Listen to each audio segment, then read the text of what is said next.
Aujourd'hui, là, je vais rendre un hommage à mon papa qui m'a tellement soutenu dans ce projet d'humanitaire. Je vais être un peu triste, mais c'est pas grave, mais je vais comme me forcer parce que mon papa est mort en janvier. Cette tournée humanitaire 2025 devait se faire avec lui. Malheureusement, il est parti. Je demande à Dieu de continuer à me donner cette force parce que c'était lui ma force. Quand il est parti, moi j'ai cru que tout devait s'arrêter.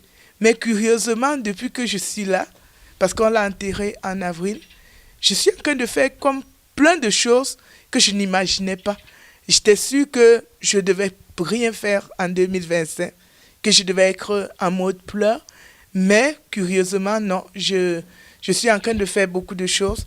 Oui, je voulais d'abord dire merci à mon père, à ma famille et aussi à mon mari.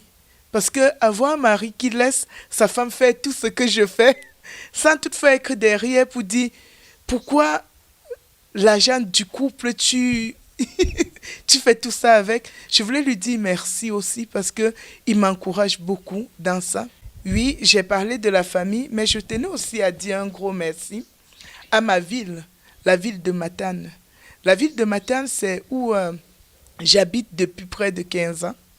Et ils m'ont adopté. Ils m'ont adopté. Et toutes les activités que je fais pour aller chercher des sous, parce que j'organise, comme j'ai dit tantôt, un échange de services. Je fais des événements pour présenter la culture africaine. Et ces événements, c'est eux ma clientèle. Et quand eux, ils viennent dans ces événements, le but premier pour eux, c'est parce qu'ils veulent mettre leur petit grand dans tout ce que je fais.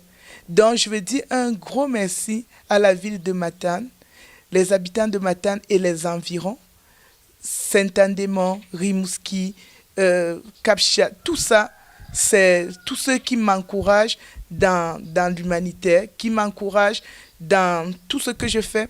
Je veux dire un gros merci à Maxi, parce qu'il y a comme près de 3 ans, Maxi nous soutient beaucoup avec l'emballage qu'on fait chez eux. Parce qu'après un emballage, on peut aller chercher 1 500 $ comme un jeu. Ça nous prend beaucoup de travail, mais à partir de petits sous que les gens donnent dans la boîte, à la fin de 3-4 jours, ça nous donne quand même un montant qui nous permet d'expédier les choses par bateau pour le Cameroun. Il y a aussi le soutien du député Bérubé, Pascal Bérubé, c'est le député de la Matanie.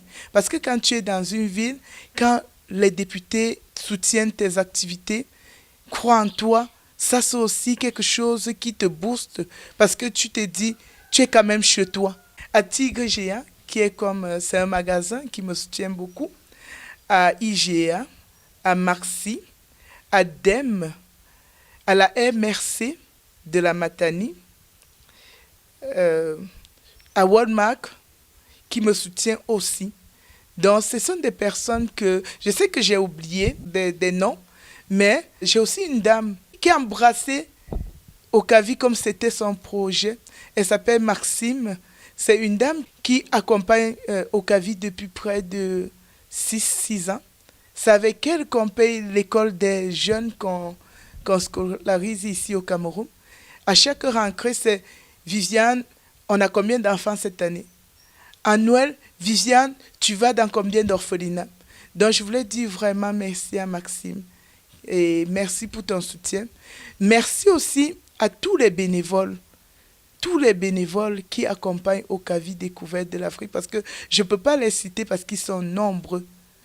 Merci aussi au conseil d'administration d'Okavi Découverte de l'Afrique, parce que c'est grâce à vous que on fait tout ça. Merci aussi au SANAM, le service d'accueil des nouveaux arrivants. Merci aussi à la cuisine collective, parce que c'est une place où j'ai quand même eu la chance d'avoir leur salle à plusieurs fois pour organiser les événements. Si je veux continuer les merci, ça va être trop long. Merci à Steve Jordan avec son concept Afrobeat. Merci à la Mansade qui m'a ouvert ses portes pour désormais faire des soirées Afrobeat pour aller chercher des profits.